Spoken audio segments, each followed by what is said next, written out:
Friends, आज आपको बताऊंगा मैं पाई चार्ट। पाई चार्ट बहुत ही आसान होता है और इस तरह के क्वेश्चन अक्सर लगभग हर तरह के कंपटीशन एग्जाम में लगभग आते रहते हैं।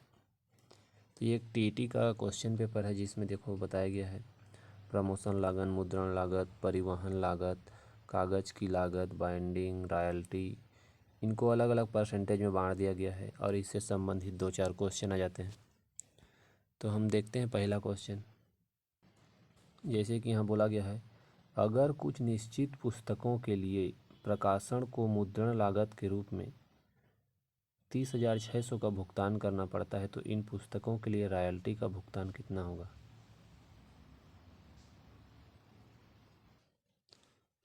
तो देखते हैं।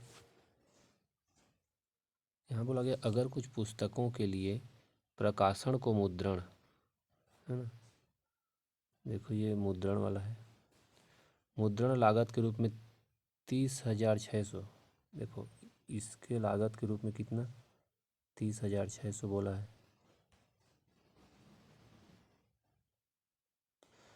और क्या बोला है, भुगतान करना पड़ता है तो इन पुस्तकों के लिए रॉयल्टी का भुगतान कितना होगा।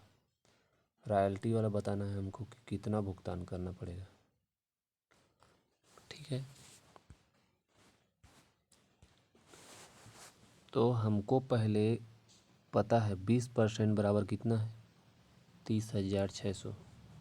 यहाँ मैं लिख दे रहा हूँ 20% बराबर 30,600। हमने अभी पढ़ा है ना कि प्रकाशक को मुद्रण लागत के रूप में 30,600 का भुगतान करना पड़ रहा है। मुद्रण लागत के रूप में 30,600 और इसका परसेंटेज कितना है 20% है। ठीक है, तो ये देखो 20, 20, 40, 40, 10, 50, 10, 60, 10, 70, 5, 75, 75 और 2500, टोटल 100% है। ठीक है, तो हमको 20% बराबर मिल गया 30,600 रुपये। तो रॉयल्टी को हमको निकालना है, पुस्तकों के लिए रॉयल्टी का भुगतान कितना है। रॉयल्टी का भुगतान है 15%, तो 15% है तो हमको 20% ज्ञात है तो 15% निकाल सकते हैं, बिल्कुल निकाल सकते हैं। तो सबसे पहले हमको जो है 1% ज्ञात करना होगा। 20% बराबर 30,600, तो 1% बराबर 30,600 बटे 20 होगा। ठीक है, 0 0 काट दो, 2 से जब कटाएंगे तो 2 एकम 2, 2 पंचे 10, 2 तिया 6, 2 शून्य 1530 आ रहा है। 1% बराबर हमको मिल गया 1530। तो हमको कितना निकालना है 15%, तो 15% बराबर 1530 गुणा 15, 15 शून्य शून्य, 15 तिया 45 का 5 हासिल 4, 15 पच्चीस 75, 75 और 4 79, 15 एकम 15, 15 और 7, 7 5 12, 22 होगा, है ना, मतलब 22,950। अब ऑप्शन में देखते हैं कहाँ पे है 22,950। तो देखिए यहाँ पे सी ऑप्शन में दिखाया गया है 22,950। तो ये बहुत ही आसान है। इसी से मतलब 97 नंबर का क्वेश्चन देखते हैं, इसी से रिलेटेड है। देखिए 97 नंबर में पूछा है रॉयल्टी पर किए गए व्यय के अनुरूप क्षेत्र का केंद्रीय कोण क्या है।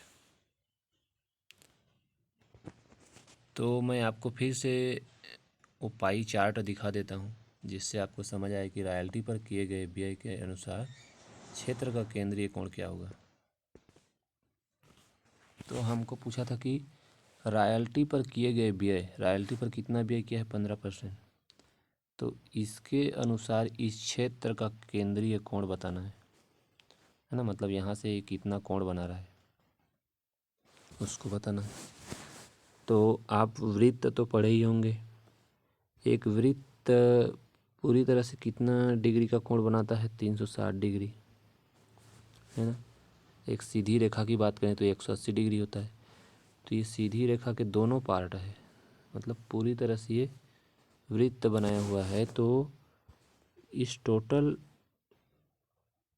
का कोण कितना हो जाएगा? टोटल जो क्षेत्र दिया है हमको 360 डिग्री का होगा। तो हमको केवल रॉयल्टी का निकालना है। रॉयल्टी कितना है? 15%। ये 360 डिग्री है, टोटल हम देखेंगे तो ये कितना है? 100% है ना। 10 20 10 इस तरह सबको जोड़ेंगे तो 100% होगा।